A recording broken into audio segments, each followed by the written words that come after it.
আসসালামু আলাইকুম এভরিওয়ান, আপনারা সকলে কেমন আছেন? আশা করি সবাই ভালো আছেন। আজকে আমি নতুন আরেকটি রেসিপি নিয়ে চলে আসলাম।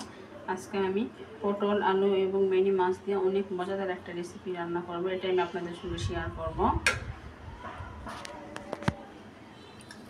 চলুন মূল রেসিপিতে চলে যাই।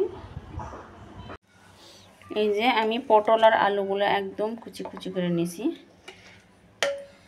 এভাবে ছোট মাছ দিয়ে রান্না করলে অনেক মজা লাগে। এখানে আমি মিনি মাছ কেটে নিয়েছি। এগুলো মিনি মাছ দিয়ে আমি মাছগুলো বেশি ছোট দেখে আমি এগুলা ভেজে নেব, কাঁচা মাছ দেব না।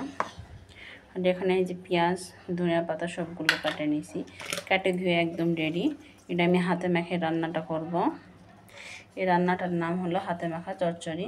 প্রথমে আমি পেঁয়াজ কুচি দিয়ে দিলাম। এটা একদম আমি একটা লাল লাল পোড়া পোড়া একটা তরকারি করব। পেঁয়াজ কুচি দেবার পর আমি দিয়ে দেব লবণ,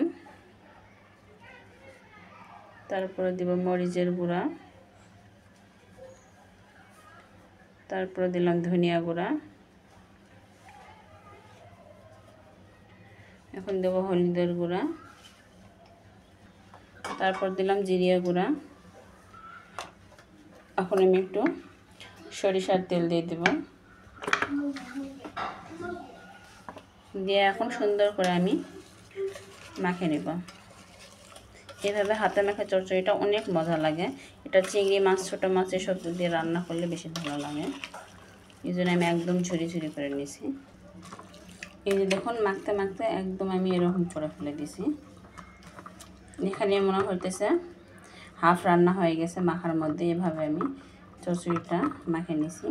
এখন সামান্য একটু হাত ধোয়া পানি দিয়ে দেব, বেশি পানি দেব না।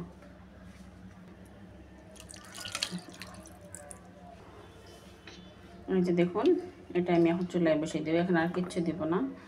আর মাছগুলো ভেজে নেওয়ার জন্য মাছের মধ্যে আমি হলুদ মরিচ সব কিছু দিয়ে নেব। প্রথমে দিয়ে দিলাম লবণ, তারপর হলুদ, মরিচের গুঁড়া, সব কিছু দিয়ে সুন্দর করে মাখাই নেব। এভাবে একেবারে নদীর এগুলো তাজা তাজা মিনি মাছ দিয়ে আপনি যে কোনো তরকারি রান্না করুন, যেভাবে রান্না করুন না কেন অনেক মজা লাগে। যে আমার সুন্দর করে মাখানো হয়ে গেছে, এগুলো আমি ভাজে নেব।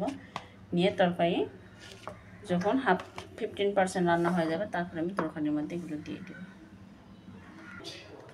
এই যে আমি চুলায় তরকারিটা বসিয়ে দিয়েছি, আর একটু তেল দিয়ে দিলাম। এখন এটা ঢাকনা দিয়ে 15 মিনিটের মতন আমি রান্না করে নিব। এই যে দেখুন প্রায় আমি 20 মিনিটের মতো রান্না করে নিয়েছি। এরকম একটা পোড়া পোড়া তরকারি করে নিয়েছি। এর মধ্যে আমি ভাজা মাছ আর ধনিয়া পাতা দিয়ে দিয়েছি। এখন আমার তরকারিটা হয়ে গেছে, এটা আমি নামিয়ে আপনাদের পরিবেশন করে দেখিয়ে দিচ্ছি আমার রান্নাটা কত সুন্দর হয়েছে। এভাবে আপনারা হাতে মেখে একদম পোড়া পোড়া চচ্চড়িটা করে দেখবেন, অনেক মজা লাগবে। এই যে দেখুন, আর আমার ভিডিওটি যদি আপনাদের কাছে ভালো লাগে থাকে তাহলে দয়া করে একটা লাইক, কমেন্ট, আর যারা নতুন প্লিজ নতুন নতুন ভিডিও পেতে একটা সাবস্ক্রাইব করবেন। আল্লাহ হাফেজ।